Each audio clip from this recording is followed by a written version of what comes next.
안녕하세요. 네네네. 반갑습니다. 네. 저랑은 또 오래간만에 수업을 하는 거죠. 그래서 이 모의고사 중등을 이제 진행을 할 때 9월 달에 1 그리고 2회 그다음에 11월 마지막 3 회차는 제가 강의를 진행을 하도록 할 거고요. 10월 달에 하는 3-4회 보고는 또 정도희 선생님이 해 주시기로 했거든요. 그것만 또 준비한 게 아니라 하면서 저희가 또 특강에 관련된 거 혜택을 받을 수 있는 것들을 좀 자세하게 안내를 해 드리려고 합니다.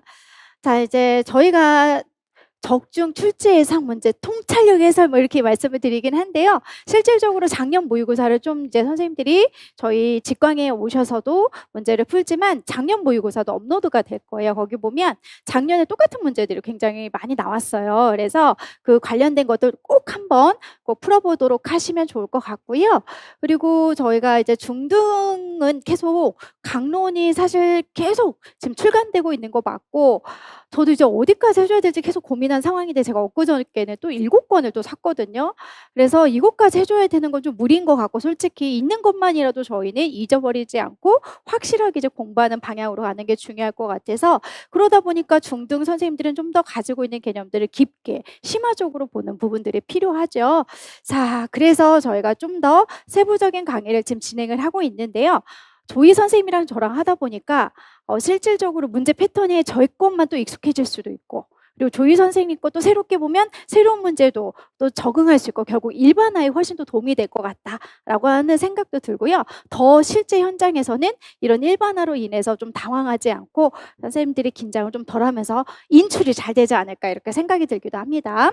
자 그리고 이제 저희가 매회 직강생, 인강생 모두 채점을 해 드리는데요. 사실 이 채점 때문에 고민을 굉장히 많이 하시고 또 고민 상담 부분에 많은 또 글들을 선생님들이 남기십니다. "이제까지 외웠던 거 봤는데 또 까먹어서 잘 안 써져요. 어떻게 해야 돼요? 그리고 실제 점수를 보니까 너무 힘들어요. 내 정도 성적 이게 곧 합격일까요? 제가 이렇게 하면 좀 떨어질 것 같은데 어떻게 할까?" 이런 상담들을 굉장히 많이 해 주십니다. 결론은 지금 우리가 이러한 행위를 사실 하지 않으면 어떤 위치에서 내가 어느 정도 실수하는지를 좀 파악하기가 힘들 수 있기 때문에 이게 진짜 내 실력이다라고 생각하지 마시고 이걸 통해서 내가 반성도 하고 어떤 부분을 좀 채우면서 공부를 하는 게 좋을까라고 하는 활용하는 용도라고 생각하시면 되겠습니다. 이걸 몇 번이나 이렇게 말씀드려도 또 이제 고민 상담이 또 올라올 거 알긴 아는데요. 이 채점에 있어서 너무 스트레스를 받으실 것 같으면 사실 제출을 하지 않으셔도 되는 방법도 있거든요. 그래서 계속 마음속으로는 저희는 여기 있는 수강생들과 인강생들, 일강생들도 사실 일부만 제출하고 있는 상황이어서 전체 데이터는 아닙니다. 그러니까 실제 선생님들이 계속 '이게 성적이다. 내 실력이다.'라고 생각하지 마시고 '어떻게 하면 좀 더 점수를 올리는 용도로 사용할까?'라고 하는 그런 통계 정도로 보시면 되고요. 그리고 열심히 저희가 채점도 하지만 중간에 보면 또 실수를 하기도 하거든요. 그래서 채점은 2번이 올라갑니다. 이을 재기 전에 한 번 성적이 올라갈 거고 선생님들이 이거 맞게 쓴 것 같은데 틀리게 채점됐어요."라고 하는 부분은 이 채점된 부분을 사진을 업로드하시면 저희가 '아 우리가 또 채점 잘못됐구나.'라고 해서 이의 제기 후에 성적이 또 한 번 올라갈 건데요. 선생님들에게 또 1, 2, 3등은 커피 쿠폰을 저희가 또 드리거든요. 그래서 이의 제기 후로 커피 쿠폰을 드리니까 이렇게 조금 더 늦더라도 활용 좀 이해를 해 주시고 저희가 이렇게 또 진행을 하는 데 있어서 추석 연휴가 생각보다 너무 길더라고요. 이 연휴 때문에 성적을 저희가 채점했던 거 데이터를 통해 올려야 되는데 약간 좀 지체될 수가 있거든요. 그런 부분도 좀 감안을 해 주시면 좋을 것 같습니다. 저희가 첨삭은 총 4번 정도가 들어가고 마지막에 5 회분은 첨삭이 없이 선생님들에게 채점하는 통계 같은 경우가 없기 때문에요.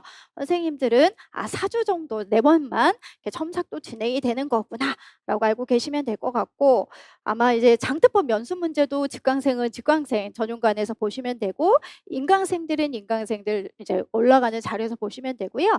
이렇게 해서 쭉 진행을 하다 보면 마지막에 저희가 11월 넷째 주 정도에 월요일 혹은 화요일 날 제가 총정리 특강을 쭉 전반적인 영역을 해 드리도록 할 거거든요. 그래서 이게 나온다가 아니라 이런 내용들이 주로 많이 언급되고 흐름이다라고 하는 걸 이제 언급을 해 드리도록 할 건데 그럼 저는 전반적인 특강에 관련된 내용을 한다면 정조희 선생님께서는 이제 제 부분에 있어서도 이제 했던 내용들이 있지만 또 정주행 선생님들 나름대로 또 이제 공부 열심히 지금 하고 계시고 또 유초학생들이 봤던 임용 문제를 통해서 중등은 또 어떻게 출제가 되는지도 따로 또 이제 분석하시면서 특강을 하면 좋겠다라고 하는 의견을 해주셔서 조희 선생님도 또 따로 특강을 해서 저희는 제가 하는 특강도 있고 정조희 선생님이 해주는 특강 2번이 있다라고 하는 걸 알고 계시면 될 것 같습니다.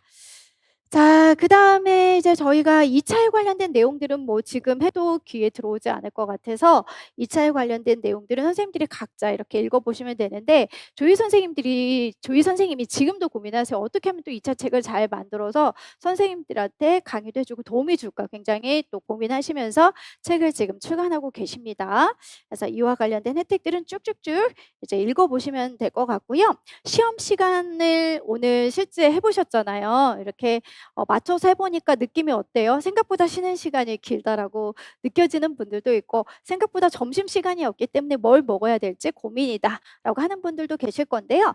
선생님들이 이 강의가 총 5번이지만 생각보다 빨리 오거든요. 생각보다 빨리 올 때 연필 지금 선생님들이 연필로 이제 쓰지 않고 볼펜으로 연습을 하겠지만 볼펜에 해당하는 그 굵기 심도 두꺼운 것도 한번 해보고 얇은 것도 해보고 어떤 것들이 잘 보이는지 그럼 볼펜에 심도 한번 연습도 해보시고 그리고 전체적으로 답을 다 간단하게 쓰고 한꺼번에 옮기는 게 조금 더 효과적인 건지 내가 바로 답안지에 답을 옮기면서 작성하는 게 편한 건지 그런 시간 재는 것도 한번 해보시면 좋을 것 같고요. 무조건 틀리면 수정액을 쓰는 게 아니잖아요. 그러니까 볼펜으로 2번 짝짝 그으면 되니 그런 부분들도 좀 익숙하게 편하게 선생님들이 하시면 좋을 것 같습니다. 그리고 점심시간에 사실 선생님들이 뭐 그날 굶으면 되지 뭐 이렇게 간단하게 뭐 먹으면 되지라고 생각하지 마시고요. 이때 직접 무언가는 좀 귀찮더라도 싸우셔서 연습을 미리 해보시면 좋거든요. 그래서 뭐 에너지바를 드시기도 하시고 바나나를 뭐 드셔보시기도 하고 다양한 것들을 좀 드셔보시고 내가 3교시까지 시험을 볼 때 집중해서 내가 할 수 있는 방법이 어떤 게 효과적인지 그 이제 음식 관련된 부분도요. 진짜 생각보다 중요합니다. 그래서 꼭 먹는 것들도 연습을 해보시면 좋을 것 같습니다. 그리고 이제 오늘 해설 강의는 2시 지금 반부터 6시까지로 되어 있는데 제가 유초도 이미 강의를 진행을 했거든요. 했을 때 선생님들이 하나하나 해설해 주는 건 별로 지금 이 시기는 안 좋아하더라고요. 그래서 답과 관련된 부분이 저는 A라는 관점에서 A는 이런 출제 근거에서 정답을 원했습니다라고 해서 간단하게 하려고 합니다. 그래서 추후에 선생님들이 이 6시가 조금 더 안 되고 일찍 끝나더라도 왜 이렇게 일찍 끝나라고 생각하지 마시고 약간은 내용에 따라서 빨리 끝날 수도 있다라고 알고 계시면 좋을 것 같고요. 오늘 이제 마지막 선생님들이 이 첫 모의고사를 보았지만 마음가짐이라고 하는 것에 대해서 간단하게 마지막으로 말씀을 드리면서 저희가 이제 문제를 바로 풀려고 하는데요. 마음가짐이라고 하는 걸 새롭게 이제 잡으셨을 것 같습니다. 오늘 쭉 문제를 풀면서 내가 생각했던 것보다 잘 안 써진다라고 하는 선생님들이 대부분일 거고 또 역시 생각보다 잘 쓴 선생님들은 확실하게 내가 암기했던 거 기출이라고 하는 부분이 중요하다 등등 여러 가지 생각을 하셨을 것 같은데요. 최종적으로 저희는 그날만 즉 임용고시를 보는 그날만 시험을 잘 보면 되는 거거든요. 결론적으로 그날 잘 생각이 안 나면 우리는 공부 안 한 거다라고 다른 사람들은 그렇게 인정해 줄 수밖에 없는 그런 상대적인 평가의 시험이다라고 생각을 하시고 계속 하루하루 선생님들이 보내실 때 스스로를 좀 애썼다 그리고 스스로도 오늘 잘 버텼다 라고 하는 것에 스스로의 좀 칭찬을 아끼지 않으시면 좋을 것 같습니다. 앞으로는 선생님들이 뭐예요? 계속 좌절하고 슬퍼할 일만 남았거든요. 그런데 그런 위로는 스스로가 아니면 해줄 사람이 지금은 없습니다. 그래서 스스로를 좀 마음을 잘 케어해 주시면 좋을 것 같고 그럼에도 불구하고 항상 저는 이렇게 얘기하거든요.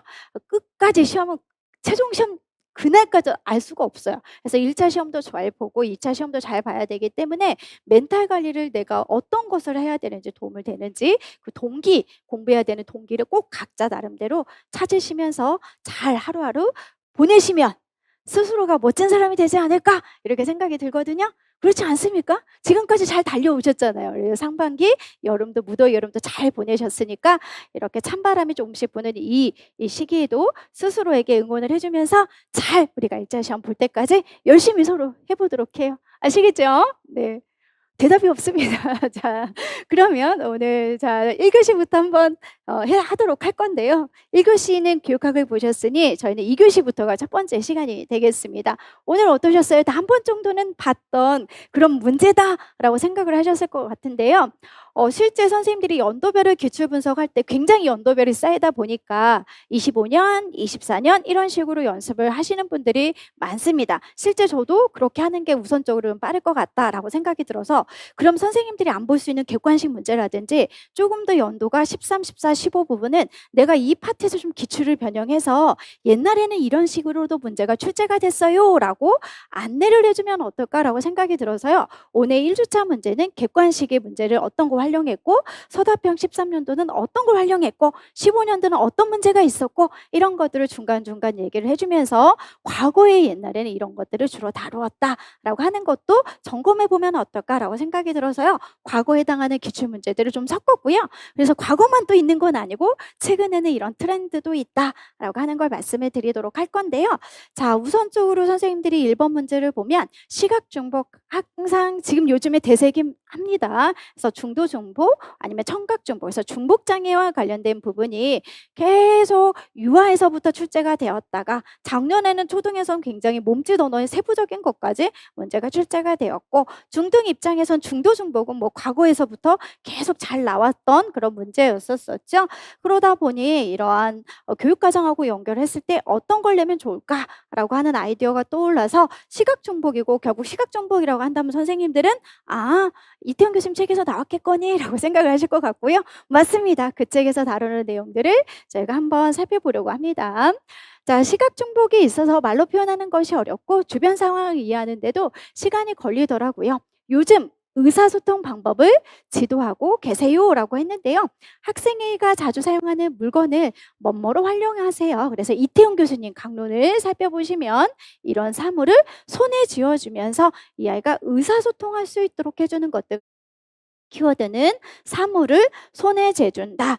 그래서 실제 사물을 촉각적으로 느낄 수 있도록 해주는 거, 사물 단서라고 하기도 하고요. 사물 접촉이라고도 하거든요. 그래서 일단 해설지에 있는 내용들을 살펴보면 이태훈 교수님 책에서는 사물 신호, 그 다음에 박순일 교수님 책에서는 사물 단서, 채점은 2가지로 이루어지는데 실제 이제 제가 여기에 이렇게 해설지에 넣어놓은 내용들은 모든 강론을 다 실을 수가 없습니다. 그러다 보니 대표적인 것만 실을 거거든요. 그럼 채점은요? 라고 또 생각할 수 있는 채점은 더 많은 것들이 열립니다. 그것까지 다 감안해서 채점은 저희가 다 하니까요. 꼭 여기는 해설제대로만 하는 게 아니라 정답은 더 많이 열릴 수 있다. 아까 조희 선생님이 열심히 채점을 하셨습니다.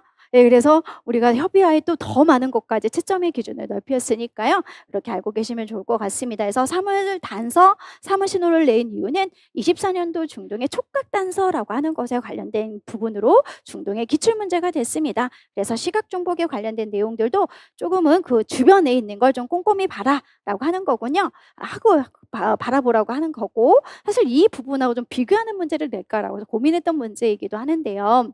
사물만으로는 전달할 수 있는 의미가 제한적이었어요. 저는 점차 축소된 상징물을 옮겨가려고 해요. 예를 들어 작은 플라스틱 숟가락 모형을 보여주면 밥 먹는 거고 작은 신발 모형을 만지게 하면 밖으로 나가는 거. 이거는 뭐가 될까요? 사물 상징이라고 하는 거에서 오늘 문제는 출제하지 않았지만 사물 상징이라고 하는 것에 관련된 내용들도 있구나. 그래서 계속 확장된 개념으로 공부를 하실 때에는요. 이태훈 교수님 책을 보니까 사물 신호와 사물 상징이라고 하는 것의 차이를 설명한 강론도 내용도 있네. 아마 이런 것도 출제될 수 있으니까 같이 한번 살펴보자. 사물 신호는 해당 활동에 사용되는 실물을 사용하고 학생의 손에 이렇게 접촉을 하는 것이다 라고 저희가 공부했죠. 사물 상징은 해당 활동에 사용되는 실물이 아닐 수도 있다. 실물이 아닐 수도 있고 관련 문체를 카드나 보도에 부착해서 손으로 탐색할 수 있다라고 했기 때문에요. 캘린더 박스 같은 경우로도 생각을 같이 하시면 될 것 같습니다. 그래서 저희는 차이점이라고 하는 것도 강론에 있으니까 같이 한번 살펴보자라고 하는 거고요. 그 다음에 여기 나오는 교육과정 문제인데요. 교육과정 문제는 웬만하면 의사소통으로 썼을 거다라고 하는 오답을 예측하고 문제를 출제를 했습니다. 자, 학생 A는 자신에게 적합한 의사소통 방법을 선택하고 의사를 표현하고 소통하고 독립적인 삶을 살 수 있도록 해주는 거. 그래서 생활 적응이라고 하는 일상생활 활동의 마지막 영역을 보면 시각중복, 청각중복, 지체와 관련된 중복장애 학생들에게 어떻게 생활 적응하면서 살아갈 수 있도록 해주는 것이 좋은지 전체적인 목표를 설명하기도 하거든요. 그래서 의사소통을 해야 다른 사람과 어울리면서 독립적으로 살아갈 수 있다라고 하는 생활 적응에 관련된 내용이다라고 해서 선생님들은 기억하시면 되겠습니다. 그래서 의사소통이라고 하는 것과 헷갈릴 수 있다라고 하는 거 분명히 의도해서 문제를 출제했기 때문에 적어도 5가지 영역은 중등은 공부를 하셔야 됩니다. 그 이유는 역시 작년에 초등의 일상생활 활동이라고 하는 것이 처음으로 문제가 출제가 된 거 알고 계시죠? 그래서 다 보기가 힘들다라고 한다면 교육과정 설계와 개요에 관련된, 그리고 가장 중요한 건 그림 자료거든요. 교육과정에서도 시간이 없으면 그림 자료에 있는 거 포커스로 해서 그걸 먼저 암기하는 게 1순위입니다. 그래서 시간이 없으면 그림 자료만 다 모아다가 쭉 눈으로 훑어보셔도 거기서 얻어 걸리는 게 있지 않겠습니까? 그래서 그림 자료를 꼭 한번 살펴보고 더욱더 일상생활 활동은 앞으로도 출제가 될 확률이 굉장히 높다라고 하는 거 기억해 두시면 될 것 같습니다. 자, 그래서 일상생활 활동하고 시각정복이라고 하는 전공을 같이 함께 혼합해서 했고요. 이번 문제를 한번 살펴보도록 할 건데요. 이번 문제는 교육과정 총론입니다. 오늘 이제 교육과정 문제가 생각보다 많이 나왔을 거예요. 그래서 9월 달에 제가 2번 정도밖에 출제하진 않지만 교육과정을 지금 아니면 또 나중에 포기하게 되거든요. 그래서 9월 달에도 아직 늦지 않았다. 그러니까 꼭 교육과정이라고 하는 부분에서 누구나 틀리는 교육과정의 영역도 있지만 총론은 누구나 다 맞는 부분이기 때문에 선생님들이 절대 틀리면 안 되고요. 나중에 1점이 얼마나 큰 점수인지 그때 또 가봐야 알거든요. 그래서 합격과 불합격은 0.01, 그리고 여기 있는 제자들 중에서 이제 과거에 또 저희 제자였던 애들 얘기 들어보면 자기 앞에서 딱 끊어졌다. 그게 0.01이었어요. 그래서 실질적으로 이게 남일이 아닙니다. 그래서 한 문제 한 문제 소중하게 집중해서 이렇게 실수하지 않고 풀으셔야 되는데요. 이 부분에서 생각보다 실수를 많이 하셔서 이렇게 말씀을 드리는 겁니다. 어디서 많이 봤는데 틀린 데는 없는 것 같기도 하고 있는 것 같기도 하고 오늘 이번 문제가 그러지 않았습니까? 네, 그랬을 거라 생각이 드는데요. 1번 문제에서 여기 2번 문제에서 기억에 해당하는 부분을 보면 두 교사가 나눈 대화 내용이고 바르게 고치는 문제였는데요. 실질적으로 여기에 보면 특수학급이라고 하는 것이 빠져야 된다라는 거. 그래서 바르게 고치는 거니까 선생님들이 특수학급뿐만 아니라 특수학급이라고 하는 부분이 아니라 특수학급에만 해당된다라고 하셔도 되고요. 기억이라고 하는 거라서 특수학교만 해당된다. 이렇게 해서 선생님들이 바르게 고쳐주셔도 되고 이렇게 융통성 있게 정답을 해주시면 되는데요. 이 부분은 과거 중등에도 서술로 쓰는 부분의 지문이기도 했습니다. 자, 그 다음 기본교육과정의 교과는 학생들이 자립하고 사회 통합할 수 있는 내용으로 구성되어 있어요. 기초학습뿐만 아니라 생활기능, 진로직업. 그래서 니은은 항상 빼먹지 않고 과거 초등에도 그렇고 기출문제로 출제가 된 적이 초등에 있었고 중등에서는 아직까지 안 나온 걸로 저는 기억을 하는데 중요한 부분이죠. 자, 그 다음에 우리 학교처럼 학생 수준이 다양하면 어떻게 운영을 해야 될까요? 그럴 땐 학교 실정과 학생의 요구를 고려해서 기본교육과정과 함께 공통교육과정이나 선택중심 교육과정, 이것도 과거에 보면 기출에 출제가 됐던 거. 그럼 볼까요? 그럼 교과 간의 편성도 조금 다르게 운영할 수 있겠네요. 기본교육과정의 교과는 교육 목적상의 근접성. 그런데 사실 이 부분을 이제 보신 분들은 기본교육과정이라고 하는 것이 아니라 공통교육과정으로만 나오거든요. 그래서 선택중심 교육과정으로 쓰신 분들은 다 틀렸고 공통이라고 하는 것만 바르게 틀린 거 찾고 해주시는 것만 정답을 해주시면 되겠습니다. 자, 그다음에 3번에 해당하는 내용을 바로 넘어가도록 할 건데요. 함정은 여기였습니다. 교육과정 수정 유형이라고 하는 거에서 제가 큰 틀의 교수적 수정에서 물어보지 않았거든요. 선생님들이 기출문제를 특히 중등을 보시면 교수적 수정이라고 한다면 넓은 의미에서 교수 환경, 교수적 집단화, 그리고 교수 방법, 교육 내용 수정, 평가 수정 이렇게 넓은 방법이지만 그 안에 교육 내용은 이꼬르 교육 과정이랑 똑같은 말이에요. 그래서 또 중등의 24년도도 보면 대체 교육 과정, 뭐 중복 교육 과정, 이게 교육 과정에 근거해서 이렇게 나오거든요.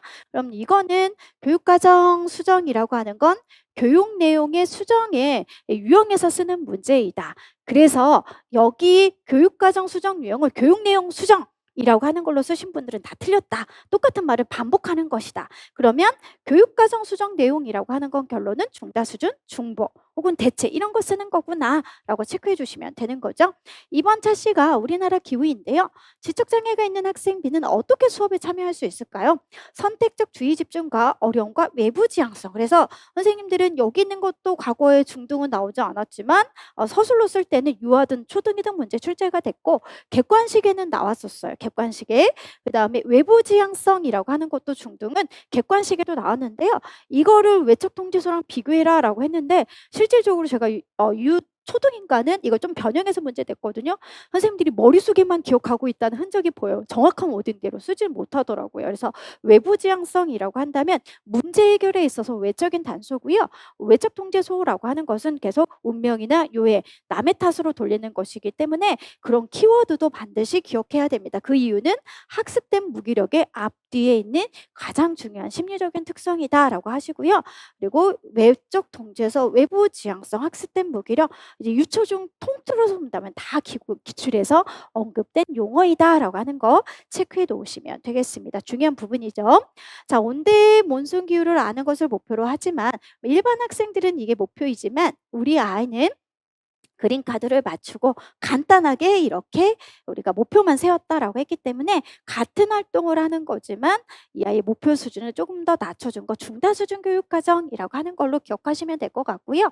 여기서 선생님들은 조금 더 확장해서 공부하실 때 일반 학생들의 목표인데 이 아이는 같은 활동을 하는 이 사회 시간에 친구들과 좀 더 사이좋게 노는 걸로 갈 거야 라고 한다면 중복 교육과정, 중점표 교육과정 또 플러스 지금 저희는 이와 관련된 내용을 100% 일치는 하지는 않지만 대부분 의사소통 기술을 목표로 한다 이런 것들도 중복교육 과정에 많이 나오거든요. 그래서 암기해 놓으세요. 중복교육 과정이라고 하는 것이 나오면 여러 교과에 대한 어떤 활동을 설명하고 있어. 근데 전혀 다른 교과의 사회성 기술이라든지 의사소통 기술이라고 하는 걸 목표로 한다라고 했을 때는 대부분 중복교육 과정이 이제까지 중등에는 출제가 됐다라고 하는 거 알고 계시면 될 것 같고요.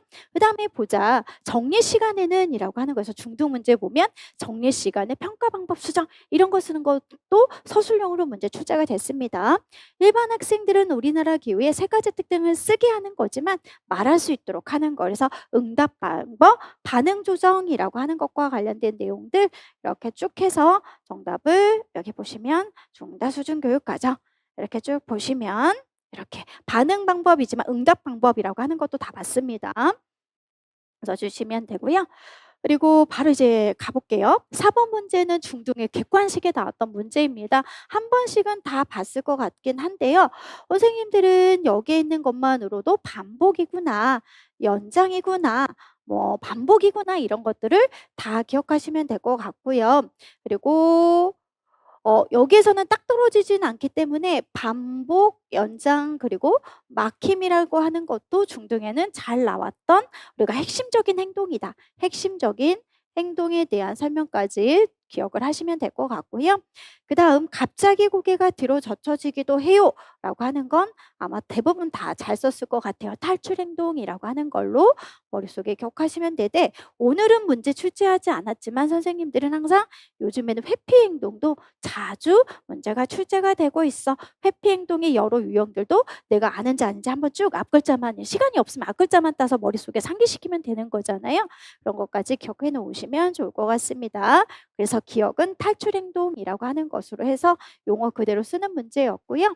바로 가보면 먼저 C에게 말을 잘하는 사람도 때때로 말을 더듬을 수 있다고 말해주고 C가 자신의 비유창성을 수용하고 부정적인 감정과 태도를 갖지 않도록 하는 거. 그럴 수 있지 라고 하는 긍정적인 어떤 힘을 갖도록 하도록 하는 거는 이것만 보더라도 말더듬 수정법이라고 하는 거 알 수 있을 것 같고요.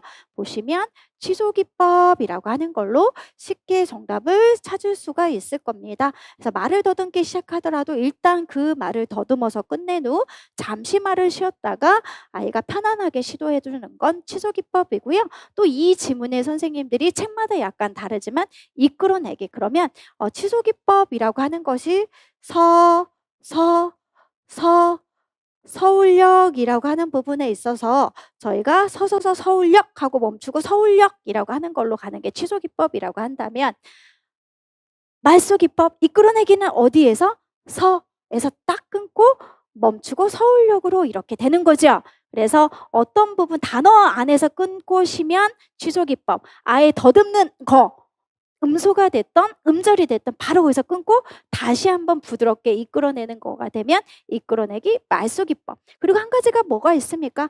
플러스 준비하기라고 하는 것은요. 과거 이런 객관식에 나왔던 것과 공교심 책은 약간 다르거든요. 그래서 선생님들이 좀 더 긴장을 푸는 걸로 가보시면 준비하기라고 하는 것과 관련된 거. 그래서 말더듬 수정법을 이 자체에서 쭉 내가 정의에서부터 단계 각각의 수정기법들이라고 하는 것도 좀 정리를 해놓으시면 좋을 것 같습니다. 자, 그 다음에 이제 5번 문제를 가보도록 할 건데요. 이제 5번 문제는 잠시만요. 이렇게 쭉쭉쭉 탈출 행동, 그 다음 이렇게 취소 기법에 대한 예시들 이렇게 있으니까 선생님들이 대입을 해주면서 공부하시면 좋을 것 같습니다. 자, 보니까 공동관심이라고 하는 것은 여기저기 많이 출제가 되고 있죠. 사실 이렇게 어렵게 나온 건 19년도 중등 문제입니다. 19년도 중등 문제를 보시면 공동관심 자체는 같이 쳐다본다라고 한다면 어떻게 물어보든 공동관심을 쉽게 쓸 수 있어요. 중등 입장에서는.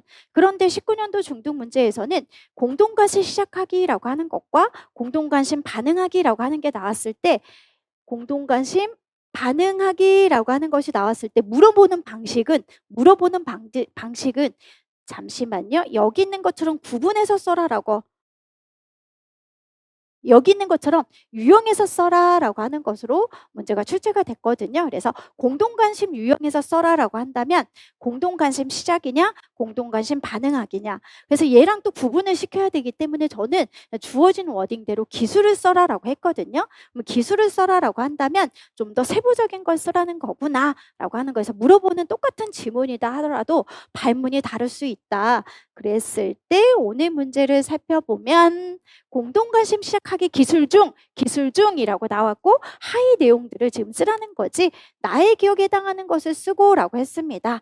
그래서 나의 기억에 해당하는 거 이미 많이 보셨을 겁니다. 이거는 15년도 초등의 문제가 출제가 된 건데요. 그 출처를 찾아보면 중도중복이라고 해서 중등 교수님들이 번역한 그런 강론이 있거든요. 그래서 거기에 있는 내용들을 참고해서 초등도 문제가 출제가 됐지만 실질적으로는 중등에서 더 많이 출제가 될 확률이 높은 거죠. 그래서 고개를 들고 축구게임 장난감과 교사를 번갈아 바라보며 라고 하는 것이 있기 때문에 협동적인 공동주시라고 하는 걸로 연결해서 번갈아 본다 라고 하는 거 체크해 놓으시면 되겠습니다. 그리고 유튜브에서는 보여주기라고 하는 것이 문제가 출제가 됐고요.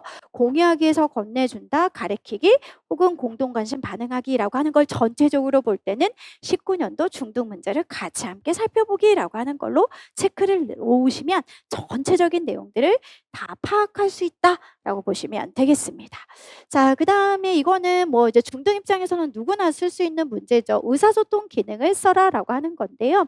몸을 앞으로 뻗치며 다시 발성하고 그 다음에 축구공을 다시 차주기를 원하는구나. 이번에는 네가 한번 해볼까라고 해서 뭐뭐해서 원하는 거구나까지 보니 요구하기라고 하는 것으로 확실하게 정답을 찾았을 겁니다.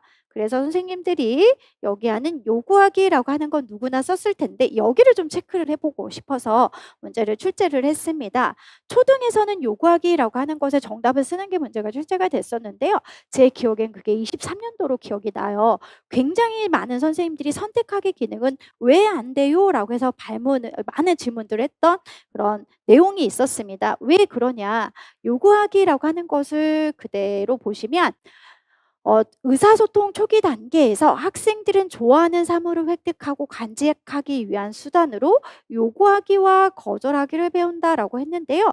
요구하기를 지도하기 위해서는 치사 선택할 수 있는 수단을 제공한다. 그래서 23년도 초등에는 좋아하는 사물을 획득하는 거 치사 선택할 수 있다. 그러니까 대표적으로 선생님들이 선택하기 기능이라고 하는 걸로 썼는데 그게 아니라 지문을 보니까 여러 가지 중에 원하는 걸 고를 수 있게끔 해주는 게 이 아이가 요구하기라고 하는 걸 지도하는 거구나. 그러면 선생님 선택하기라고 하는 건 어떻게 나와요? 이 이후에 발달하는 의사소통 기술이라고 보시면 돼요. 그래서 강론에 보면 선택하기라고 하는 것은 두 개 중에 고르는 게. 그래서 항상 두 개 중에 고르는 거. 그러면 두 개 중에 고르는 거 힘들어. 그러면 하나는 원하는 거 뭐 검정색으로 놓고 하나는 이 아이가 좋아하는 거 하나는 전혀 관심 없는 거 이런 식으로 선택하기를 지도하는 것도 지체장애에 나오거든요. 그래서 항상 헷갈린다라고 한다면 주어지는 워딩은 워딩대로 어쩔 수 없이 헷갈려도 볼 수밖에 없고요. 선택하기는 항상 두 개 중에 고르는 것이 예문에 나온다라고 하는 거 체크해 놓으시면 되겠습니다. 그래서 제가 다음에 꼭 선생님들에게 관련된 문제 보여드리도록 할 거니까요. 요구하기 기능이라고 하는 것이 중요한 게 아니라 그 주변에 있는 내용을 파악하는 게 중요하구나 라고 하는 거 체크해 놓으시면 되겠습니다. 자, 그 다음에 이제 그러면 1점 1점씩 선생님들이 채점을 해주시면 되고요. B의 근거에서 가의 가로 안에 A에 들어갈 신체적인 특성에 따른 마비 명칭. 그래서 우측 편마비냐 좌측 편마비냐 이렇게만 쓰면 됐던 문제였죠. 대부분 선생님들이 우측과 좌측이라고 하는 한쪽에 이제 편마비가 있다라고 한다면 마비된 쪽도 사용을 해야 된다라고 하는 것으로 일반적인 개념을 다 알고 계실 거다라고 생각이 들고요. 그래서 마비된 쪽도 사용해서 신체 균형을 맞출 수 있도록 아니면 양손에 뭐 협응 이런 식의 이유가 항상 따라다니는 게 기출 문제였어요. 그런데 대부분은 다 마비된 쪽도 사용하는 게 나오지만 의사소통판이라고 하는 것만 우리가 항상 어느 쪽에 건축에 놓아줘야 된다라고 하는 것을 설명을 하고 있거든요. 그래서 저희는 AAC라고 하는 것의 배치를 어느 쪽에 놓아줄까? 왼쪽? 그럼 얘는 건강한 쪽이구나 라고 하는 거. 건강한 쪽이 왼쪽이야. 그러면 이 아이의 신체적인 특성을 고려했을 때 오른쪽은 뭐가 되는 거다? 마비된 쪽이구나 라고 해서요. 선생님들이 우측 편마비라고 하는 걸로 쓰시거나 오른쪽 편마비라고 하는 걸로 정답을 써주시면 되는데 이런 문제는 과거에도 있었어요. 손 조절 바퀴라든지 뭐 사이드 워커 이런 것들을 다 보면 건축에 놓아주는 거 기억나시죠? 그런데 의사소통이라고 하는 부분도 정동훈 교수님 강론에 보시면 8쪽에 이렇게 나오거든요. 그래서 보통 선택 세트는 정중앙에 놓는 것이 일반적이지만 편마비나 한쪽 편의 운동 조절이 더 나은 경우 즉 더 좋은 곳은 우세한 쪽에 가깝게 놓아줘야 된다라고 하는 것도 있고요. 이건 정동훈 교수님 책이지만 또 다른 교수님의 강론을 보면 이렇게 그림까지 나와 있어요. 그래서 오른쪽이 우세하면 우세한 쪽에 A의 C를 놓아주는 그런 자료들도 있으니까요. 헷갈리지 말고 꼭 기억해라 라고 하는 걸 참고해서 문제를 출제를 했습니다.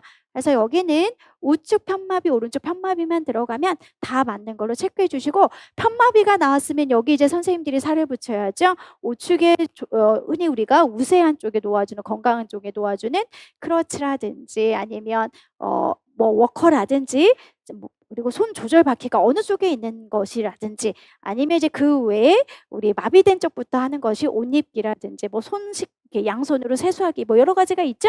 그런 것까지 다 정리를 해 두셔야 될 것 같습니다.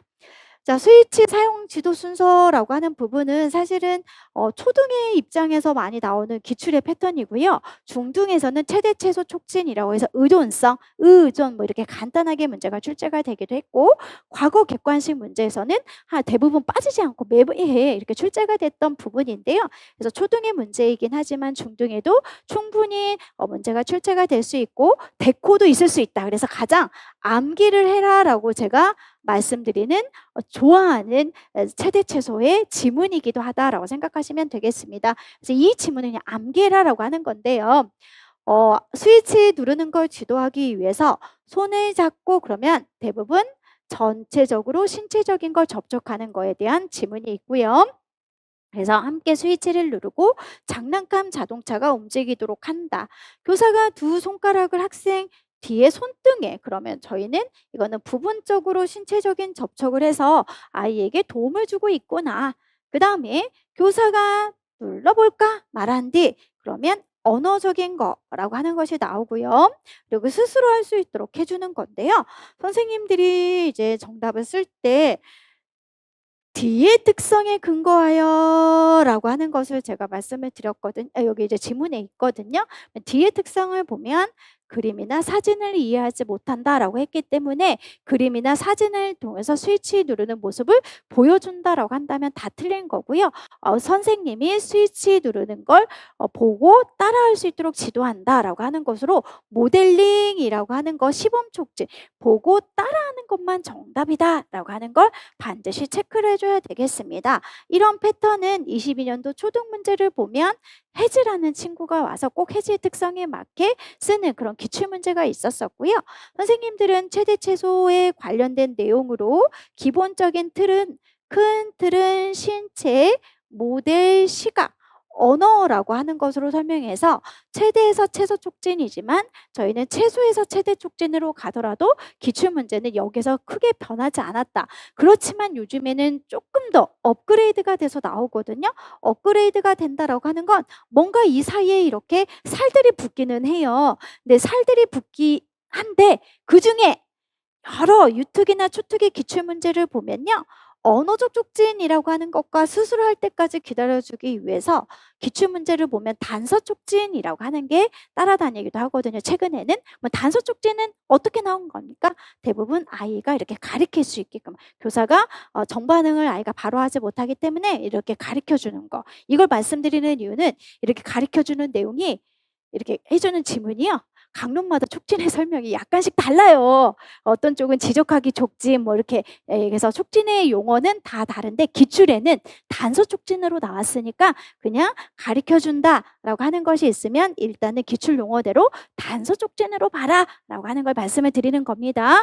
그래서 꼭 참고할 수 있도록 선생님들은 23년도 유아도 보시고 여기에 22년도 초등에 관련된 문제 그러면 최소에서 최대로 가는 지문에 살부터 있는 거 그다음에 유특에서는 좀 간단하지만 최대에서 채소인데요. 이거는 단서 촉진에 대한 명칭이 확실하게 나와 있는 지문이에요. 그걸 놓고 중등에도 문제가 출제가 되면 약간은 살이 붙을 수 있다라고 해서 좀 확장해서 공부하시면 좋을 것 같습니다. 그 다음에 이런 문제가 나왔으면 선생님 계속 작년에는 너무 중등에 쉽게 문제가 출제가 됐으니까 만약에 이런 식의 문제가 출제가 됐을 때 아이의 학습 초기에는 습득 단계에서 지도하고 오류로 인한 좌절을 방지시켜준다라고 하는 것의 장점이라고 하는 것도 같이 함께 머릿속에서 기억해 두시면 좋을 것 같습니다. 그래서 그런 내용들이 이렇게 최대 최소에 대한 설명들이 있는데요. 이건 양명의 교심 책인데 사실 양명의 교심 책대로 정답이 혹은 기출문제가 틀이 똑같지는 않거든요. 그래서 정확한 기출문제를 보시되 우리는 활용되었던 지문들은 얘네구나. 그래서 습득이라고 하는 것과 장점이라고 하는 것들은 여기 있는 내용으로 암기해야 되구나 라고 하는 거 체크해 놓으시면 될 것 같습니다. 자, 그래서 여기까지 저희는 5번의 중복장애와 관련된 여러 가지 문제를 풀어봤고요. 이제 학습장애로 가본데 학습장애를 제가 문제 내면서 많이 헷갈릴 수 있도록 선생님들이 했던 기출문제들이 있었거든요. 그래서 그걸 다시 한번 되짚어줬으면 좋겠다라고 하는 의도에서 문제를 출제를 했는데 일단 한번 볼게요. 가를 고려해서 학생 F에게 해당하는 읽기 학습장애 하위 유형 혹은 이건 있어도 되고 없어도 되니까 읽기 장애의 하위 유형이라고 한다면 선생님들이 크게 장애 유형으로 물어보는 건지 아니면 읽기의 말 그대로 하위 영역으로 물어보는 건지에 따라서 3가지가 될 수도 있고 5가지가 될 수 있다라고 하는 걸 기억을 하셔야 되거든요. 장애 유형은 3가지밖에 없습니다. 저희 책에 보면 단어인지 읽기 학습장애, 그 다음에 읽기 유창성, 그리고 읽기 이해와 관련된 학습장애인데요. 영역으로 물어보면 5가지가 강론에 나와요. 그래서 첫 번째는 읽기 선수기술이라고 하는 거, 두 번째는 똑같이 단어인지, 그 다음에 세 번째는 읽기의 유창성, 그 다음 네 번째는 어휘. 그래서 저희는 오늘 어휘와 관련된 부분도 같이 함께 볼 거고요. 마지막에는 읽기예라고 하는 것과 연결해서 여기서 중요한 건 하위 유형에 해당하는 장애 유형을 쓰라고 한 건지 하위 영역을 쓰라고 하는 건지 해서 정답이 약간씩은 차이가 있을 수 있다라고 하는 거 꼭 구분을 해 놓으시고요. 그래서 보니 여기 보면 이것만 보더라도 '답이 여기 있구나.'라고 하는 걸 쉽게 찾을 수가 있을 겁니다. 읽기, 이해, 학습 장애라고 하는 거 체크해 놓으시면 되고요. 실질적으로 초등에서는 여기 있는 단어인지도 문제가 출제가 됐고 작문 쓰기 장애도 문제가 출제가 됐거든요. 근데 중등은 한 번도 나오지가 않았으니까 특히 여기에 해당하는 장애 유형들도 선생님들이 좀 눈으로 익히시면 좋을 것 같아서 먼저 출제했습니다. 그다음에 두 번째는 그래픽 조직자 혹은 그래픽 조직도 혹은 시험 문제에서 중등에서는 조직화. 굉장히 부르는 용어가 다양합니다. 그러면 저희는 이 조직이라고 하는 걸로만 머릿속에 기억을 하더라도 시각적으로 불필요한 거 제거하고 간단하게 아이들이 볼 수 있게끔 해주는 해당하는 여러 가지 모양들 이렇게 보시면 되는데요. 여기 나오는 그래픽 조직자, 도예 조직자라고 하는 부분은 작년에 25년도 중등 문제에서 혹시 생각나시나요? 개념도라고 하는 것에 관련된 정답을 써야 되는데 대부분 선생님들이 위계형, 계층형이라고 오답을 썼던 그러면 위계형, 계층형이라고 하는 것은요. 여기 지문처럼 그래픽 조직도의 종류, 유형 아니면 글의 전개 방식이라고 하는 것과 연결되어 있는 부분이구나 라고 생각하시면 될 것 같습니다. 그래서 우리가 보는 주 강론은 김혜아 교수님 책에는 없어요. 이런 부분들이. 그 대신 또 다른 강론은 다 있는 건데요. 다시 한번 그래픽 조직도, 조직화, 조직 여기 나오는 도예 조직자라고 하는 것의 종류, 유형이라고 한다면 여러 가지 우리가 모양들이라고 말씀을 드렸습니다. 그럼 그 모양들이 잠시만요. 여기 보면 오늘 문제처럼 거미줄로 되어 있는 건지 아니면 여기 있는 위계형이라고 해서 상위 개념에서 이게 하위 개념으로 뻗어나가는 건지 시작과 끝이 없는 그래픽 조직도 모형인 건지 원인 결과에 따른 순서형인 건지 그리고 비교 대조와 관련된 벤 다이어그램인 건지 표로 정리하는 매트릭스인지 이런 것들에 관련된 내용들이 흔히 말하는 그래픽 조직도 종류 혹은 유형이라고 했어요. 또 중등의 입장에서는 글을 전개하는 방식으로 어떤 전개 방식을 썼는지 유형을 쓰는 것들이 시험 문제 출제가 됐어요. 그래서 선생님들이 오늘 문제를 풀 때 중등에서는 글 구조라고 하는 것에 관련된 부분으로 문제가 출제가 됐기 때문에 글 구조는 설명식 그리면 김도윤 교수님 책에서 나열형 그리고 인과관계형, 비교, 대조형 이런 것들이 있었어. 그럼 나열형이라고 하는 것으로 오늘 정답을 쓰면 되는 건데 나열형이라고 하는 건 사실은 더 많은 키워드가 있어요. 기출문제를 보면 아시겠지만 우리는 상위 개념에는 주제가 있고 하위 개념이라고 하는 것은 세부 항목이라고 하는 것이 딸려간 그런 모양이 나오기도 합니다. 결국 이런 것들은 여기 있는 것과 맥락을 같이 하는 것이다 라고 생각하시면 되고요. 그 다음 여기 보면 여기서부터는 제가 따로 뭐라고 하기는 좀 모호해서 이렇게 명칭을 기출에 나왔던 것들을 이제 말씀을 드리면 그래픽 조직도를 활용한 거라고 하는 것을 항상 기출을 보면 단서가 주어지거든요. 여러 가지 모양들을 활용을 하는 거예요. 여러 가지 모양들을 활용했는데 의미지도 같은 경우는 어떤 것을 활용했어요? 주제 중심이라고 하는 걸로 가운데 핵심적인 주제가 있고 관련된 걸 뻗어나가는 거. 그래서 개념형 혹은 개념적 도해 조직자라고 하는 것과 연결되어 있는 겁니다. 그래서 오늘 문제에서 선생님들이 글의 전개 방식이라고 하는 것과 연결했을 때는 사실 그림만 봐도 쉽게 찾을 수 있게 제가 동물, 초식동물, 육식동물 이런 거 있잖아요. 그거 개념형, 개념 도해 조직자, 개념적 아니면 그래픽 조직자 어떤 거 쓰든 다 상관은 없었습니다. 그래서 얘를 활용해서 어떻게 활용했냐? 의미지도로 만들어서 활용했다는 거거든요. 의미지도로 만들어서 활용을 했는데요. 이거는 누구나 다 쓸 수 있는 내용이기 때문에 키워드는 목표의를 중심으로 어휘를 나열한다. 어휘 나열하고요. 여기 보면 나오잖아요. 그래픽 조직도를 활용해서 그게 개념형을 활용해서 뭐한다? 범주화. 그리고 명칭 부여시켜주는 거예요. 그래서 단어를 나열하고 범주화시키고 명칭을 부여하는 방법이라고 하는 것에 키워드가 분명히 들어간다. 그래서 그래픽 조직도를 활용한다 라고 하는 내용은 작년의 중등 문제도 보시면 개념에 대해서 뭐 한다라고 나오고 그래픽 조직도를 뭐뭐로 활용해, 이게 분명히 지문에 나왔어요. 그래서 정답이 위계형, 계층형이 아니라 개념도라고 하는 것만 쓰는 게 정답으로 나오기도 했었거든요. 자, 그래서 이런 내용들이 다 이제 뭐 한다? 활용한 거구나. 작년에 초등에서는 얘를 물어보지는 않았지만 개념지도라고 하는 것을 또 물어볼 수도 있어. 그럴 때는 여기 나오는 정의, 얘와 얘가 아닌 것이 들어가야 우리는 개념지도라고 하는 거고요. 작년에 나왔던 중등 문제 보시면 개념드는 관련 있는 것들을 제시해서 그래픽 조작을 한 하나의 유형으로 많이 활용되는 거구나 라고 하는 것의 단서가 나오거든요. 그래서 개념도라고 하는 거 25년도에 초등, 25년도에 중등에 활용한 그런 내용들. 그래서 영어는 사실 똑같은데요. 개념 지도도 물어볼 수도 있고 개념도로 물어볼 때는 설명하는 내용은 다르거든요. 영어는 똑같아더라도 각각 보시면 될 것 같습니다. 자, 그 다음에 쭉쭉쭉 한번 또 가볼 거예요. 이건 중등의 객관식에 나왔던 거. 그래서 개념 지도라고 하는 거 선생님들이 여기 보면 개념 다이어그램이라고 한다면 개념, 여기 나오는 얘와 얘가 아닌 거, 개념 지도 플러스 뭐만 들어간다? 특성에 대한 설명만 들어가면 개념 다이어그램이래 라고 하는 걸로 이해를 하시면 좋을 것 같습니다. 정의, 얘와 얘가 아닌 거, 거기다 특성, 그러면 갖추어졌냐, 반드시 그렇지 않느냐 등등 이런 과형들이 있겠죠. 그래서 이게 이제 조금 더 유력하죠. 김혜아 교수님 책에서 아직 안 나온 건 이제 얘밖에 없습니다.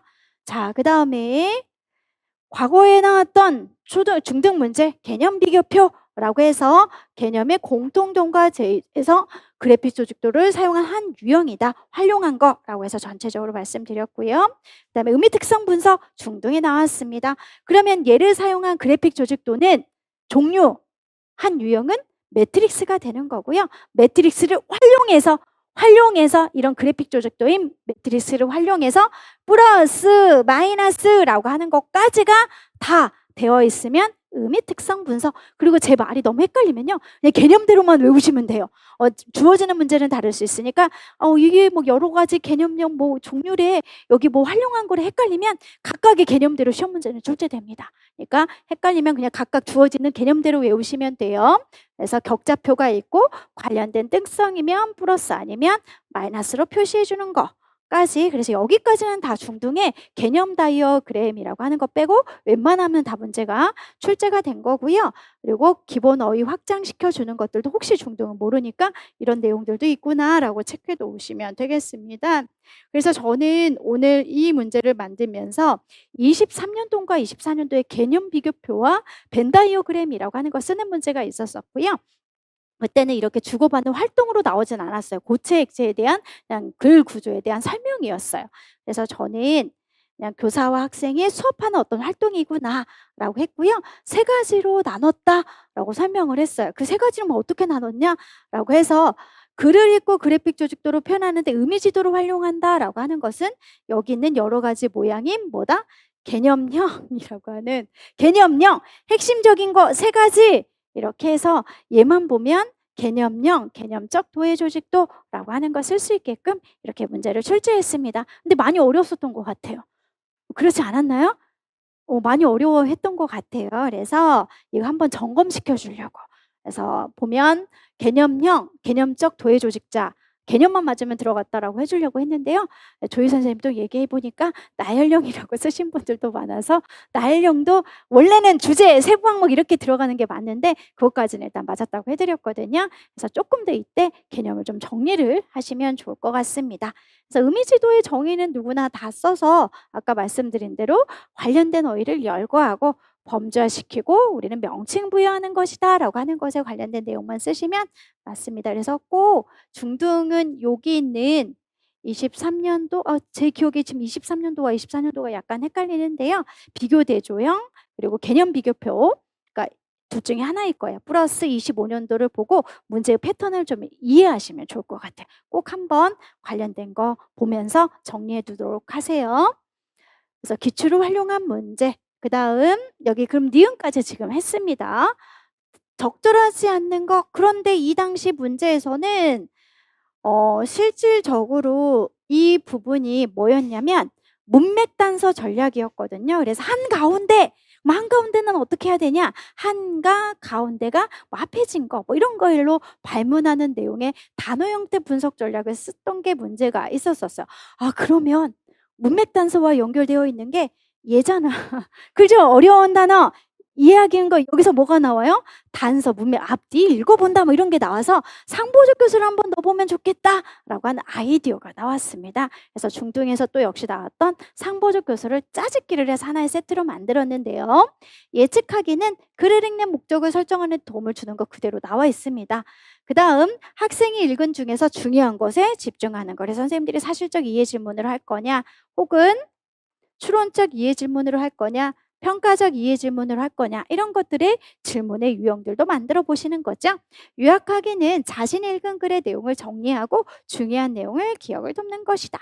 그리고 모르는 단어나 이해하지 못하는 단어 그래서 이걸 누구나 다 알 것 같아서 여기다 넣었어요. 왜요? 이게 문맥 단서라고 하는 것과 연결해서 기출에서는 원문이 이게 출제가 되었고 그 당시는 단어 형태 분석이라고 하는 것과 관련해서 문제가 출제가 된 적이 있대. 그래서 명료하기라고 하는 것과 관련된 내용의 설명이기 때문에 얘는 앞으로도 굉장히 중요하겠다라고 하는 거 좀 기억하시라고요. 그래서 이유 쓰는 거였기 때문에 명료하기에서 지도하는 것이기 때문이다 라고 하는 거 선생님들이 써주시면 됐던 내용이었습니다. 여기 굉장히 중요한 건 알죠? 자, 그래서 여기 있는 거 토대로 전체적으로 기출을 변형한 문제이다 라고 하는 거 체크해 놓으시면 되겠습니다. 자, 이제 7번 문제를 저희가 한번 살펴보려고 하는데요.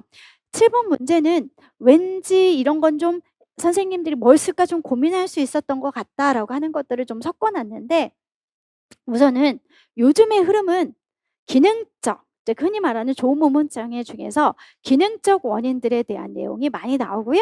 그 전에 작년에는 기능을 쓰는 게 25년도 기출문제 중등이라고 한다면 24년도에서는 초등에서 조음장애, 의문장애 이런 것들의 관련 기법들까지 굉장히 자세하게 문제가 출제가 된 적도 있었어요.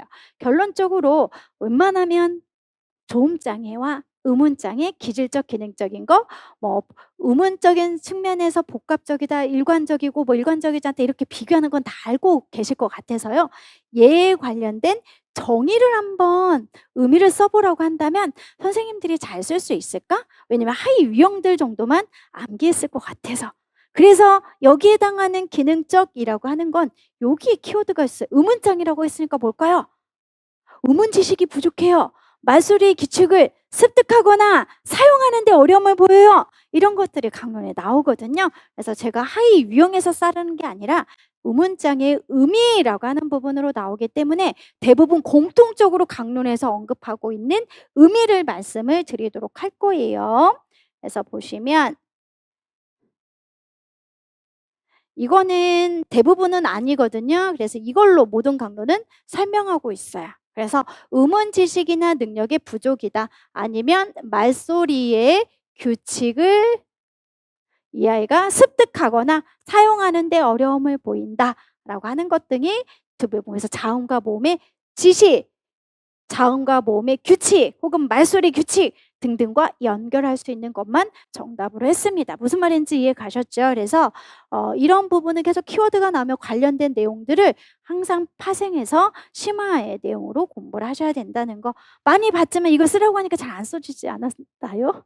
그랬을 거라 생각하고 냈거든요. 네, 자, 그 다음 두 번째 문제에서는 굉장히 다양한 답이 나올 것이다. 그럼에도 불구하고 유튜브에서 최근에 이런 게 나왔으니 혹시 모르니 중등도 같이 한번 살펴보자 라고 하는 걸로 문제를 출제했습니다. 자, 여기 이제 문제를 보면 이런 의문장에 가까울 수 있다라고 했고요. 학생지는 얼마 전 취약전 아동의 수용 언어, 표현 언어 결국 이거는 선생님들이 오늘 출제하지 않았지만 취약전 아동의 수용 언어, 표현 언어 발달 속도라고 하는 것에 배경적인 지식을 머릿속에 기억한다면 얘는 발달 점수로 분석할 수 있어요. 그래서 표현 언어 발달, 그 다음에 수용 언어 발달 연령, 무슨 말인지 이해 가셨나요? 발달 연령이라고 하는 것도 같이 할 수 있는 검사 도구고요. 발달 점수만 알진 않아요. 상대적인 위치도 같이 할 수 있는 검사 도구입니다. 그래서 이 당시 초등 문제는 9% 이하 해석해라. 100명 중에 91등이다. 이하보다 낮은 수준은 9% 이하의 수준이다. 표준 편차로는 뭐 예를 들어서 16% 이하의 수준이다. 1에서 마이너스 1 맞죠? 예, 이렇게 해서 사이에 있다. 뭐 이런 식으로 선생님들이 다 해석하는 게 이 당시 기출문제였거든요. 그래서 이거를 좀 해석하는 걸 알아둬라. 얘는 발달 점수만 해석할 수 있다? 아니다. 상대적 위치인 것도 해석 가능한 검사 도구이다. 이거 꼭 기억했으면 좋을 것 같고요. 여기에 파생된 게 또 뭐가 있었냐라고 한다면 기초선, 기저선, 최고한계선, 최고한계점 이런 것 관련된 게 기출문제 플러스 최소 낱말짝 찾아서 예 쓰는 거. 그래서 꼭 예와 파생된 것도 단순 언어 장애 예시로 해서 나온 거니까 살펴보도록 하세요. 그러다 보면 얘는 표준화된 검사야 라고 하는 걸 저희가 찾을 수가 있고요. 학생지의 경우는 단순히 따라하게 하기보다는 자바라 평가를 통해 실제 사용하는 어휘를 살펴보는 것이 좋을 것 같아요. 좋은 생각이에요. 학생지가 동화책을 외워서 중얼거리는 경우가 많은데 그것도 자바라에 포함해야겠지요? 라고 하는 게 나왔어요. 아니요. 자바라를 분석하려면 단순에 치중했는지 아니면 다양한 어휘를 쓰는지도 알 수 있어요. 등등인데요. 이거에 대한 장점은 여러 가지가 있어요. 그러다 보니 저는 어떤 단점이라고 하는 부분에서 키워드는 예로 놓고 장점은 자바라 어떤 거 쓰든 다 맞았다고 해줘야 되겠다라고 생각을 했고요. 그러다 보니 작년에 나왔던 유특 문제에서는 이걸 비교하는 게 문제가 출제가 됐어요. 그래서 대표적인 서적은 고은 교수님 책에 있는 걸로 그대로 갖고 왔고요. 시험 문제에서는 단점과 관련된 걸 장점으로 비교해라 라고 하는 것이었었어요. 그래서 일단 대표적인 건 고은 교수님 책에 근거하다 보면 아이가 실제 언어 사용에 대한 정보 수집을 하는 것이 어렵다. 하지만 장점으로는 여기서 좋은 거 아무거나 장점과 관련된 거 연결해서 쓰시면 됐던 문제였는데요. 보는 책이 너무 다양하잖아요. 그래서 열린 정답으로 저희가 했으니까 그건 참고해서 공부해 놓으시면 좋을 것 같습니다. 일단 토대는 공 교수님 책에 있어서 이걸 가지고 왔다라고 말씀을 드렸습니다. 자, 그다음에 이제 선생님들은 여기서 좀 파생된 것도 같이 함께 살펴봐야 되는데요. 발화를 분석하는 거. 그러려면 선생님들은 발화 구분하는 게 있지. 이제까지 발화 구분하는 거 제외되는 것도 있고 최초 발화만 하는 것도 있고 이런 것들이 머릿속에서 기억을 하셔야 되고요. 다양한 어휘를 쓰는지 그럼 이거 우리 어떻게 알지? 어휘 다양도라고 하는 것을 통해서 분석해서 알아보는 거지. 중등 문제를 보면 어휘 다양도라고 하는 걸 산출하는 방법을 쓰시오. 라고 하는 것도 나왔고 또 뭐도 나왔습니까? 이와 관련되어 있는 어휘 즉 흔히 말하는 언어의 하위 영역 5가지 중에 써라 라고 하는 의미론도 문제가 출제가 됐거든요. 그래서 작년인가 2년 전에는 의미론 다양한 어휘의 수적이 부족하다 뭐 이렇게 해서 낱말 찾기 훈련하고 연결된 의미론도 문제가 출제가 됐잖아요. 그죠? 그래서 그런 내용들도 쭉 이제 보면서 기출을 떠올리면 되는 거예요. 떠올리면 되는 거. 왜 이 연습을 해야 되느냐? 실제 이제는 어느 정도 암기가 됐을 거예요. 근데 또 보면 적용하는 게 안 돼서 고민인 선생님들도 있거든요. 암기는 이제 이 시기는 계속 암기하니까요. 대부분 똑같은 수준에 어느 정도 이제 와요.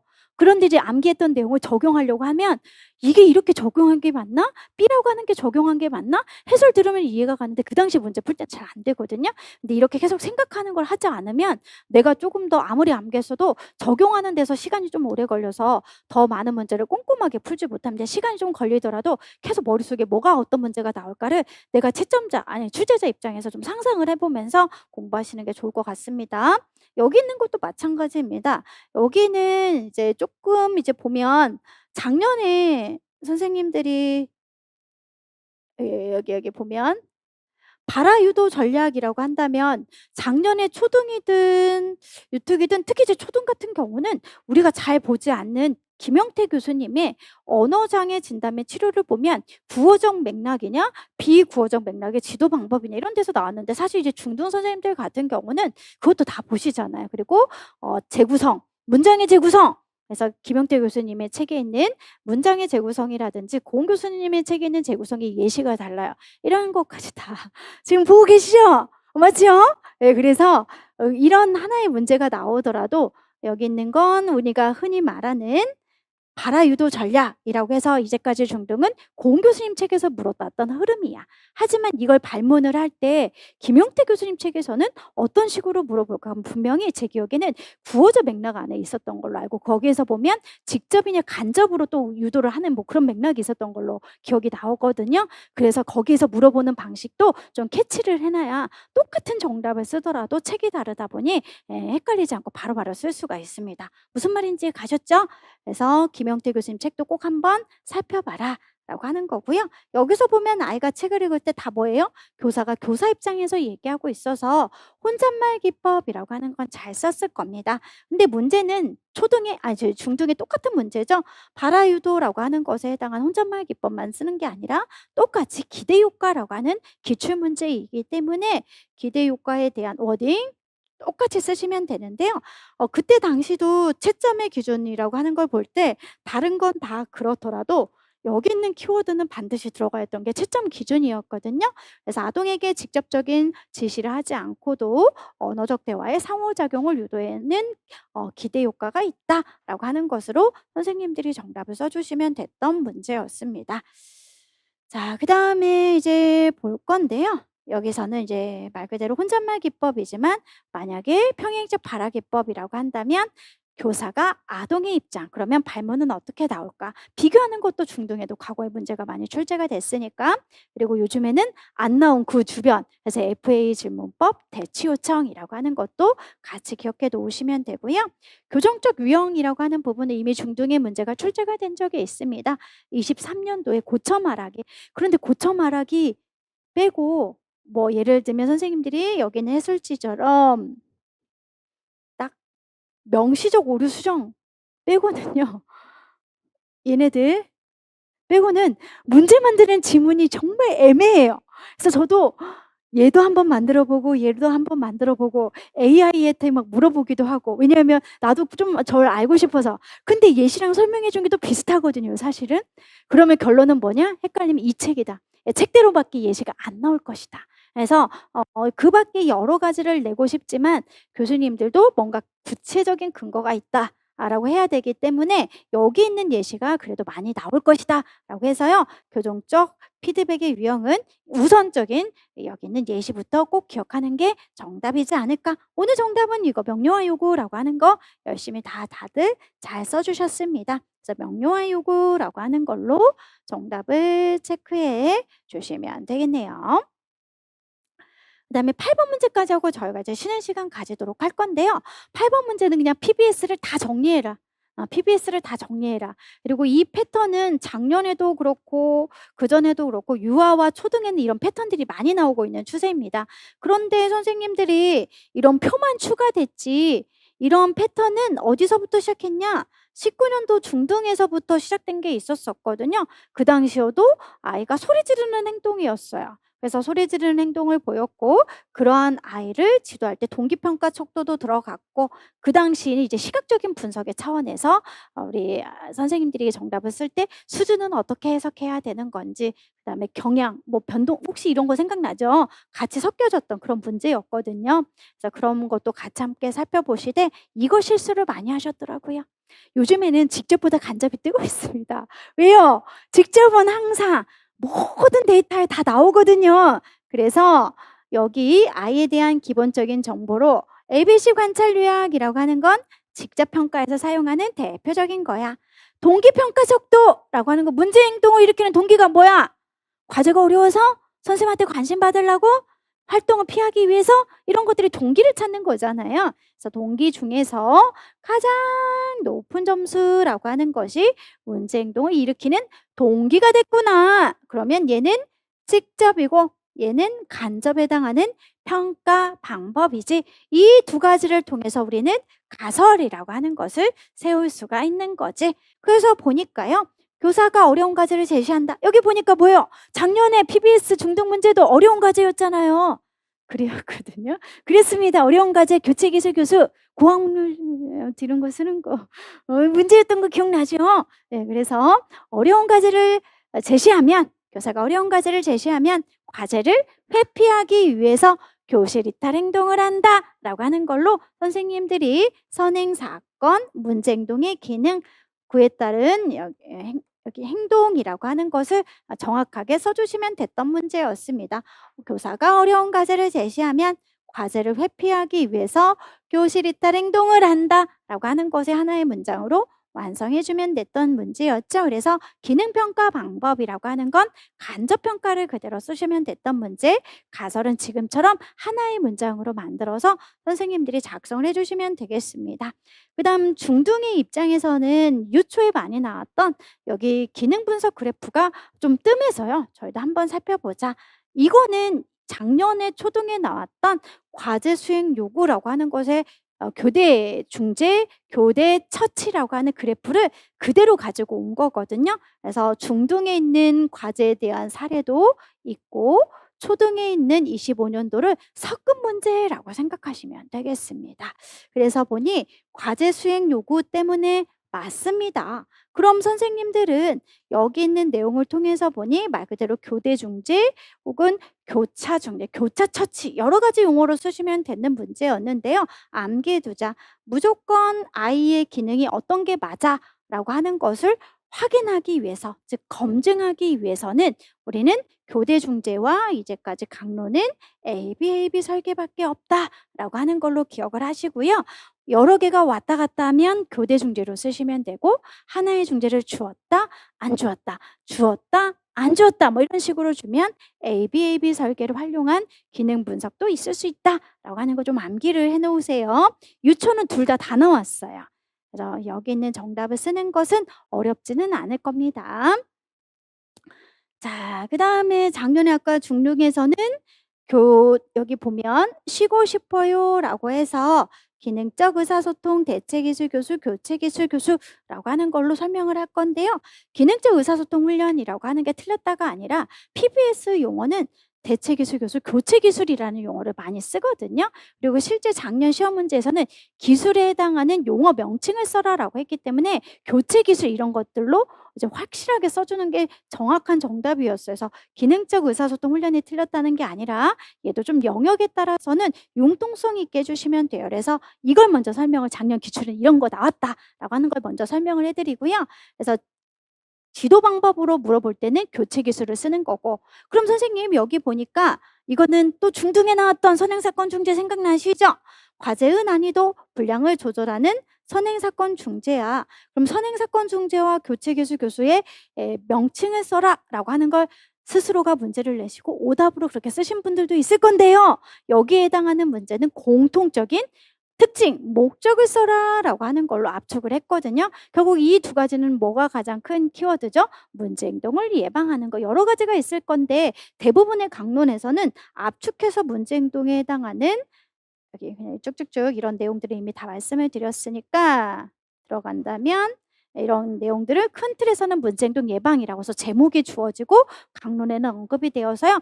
이거는 문제행동 예방이라고 하는 것만 정답을 해드리도록 하겠습니다. 그럼 선생님들은 여기에서 또 만들어 주셔야 돼요. 얘네들이 선행사건 중재고 대체기술 교수면 실제 기출에선 후속결과 중재도 나오거든요.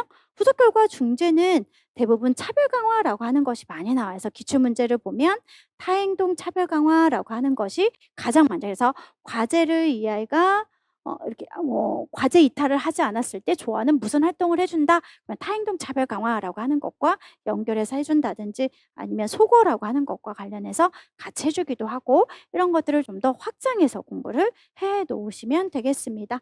후속 결과 중재는 대부분 차별 강화가 가장 많이 많았고 타행동 차별 강화가 일반적인 거. 그리고 속어라고 하는 것도 같이 함께 기출에 많이 나오는 지도 전략이니까 암기해라라고 하는 거 말씀을 드렸습니다. 그래서 여기까지 하고 쉬는 시간 갖도록 하겠습니다.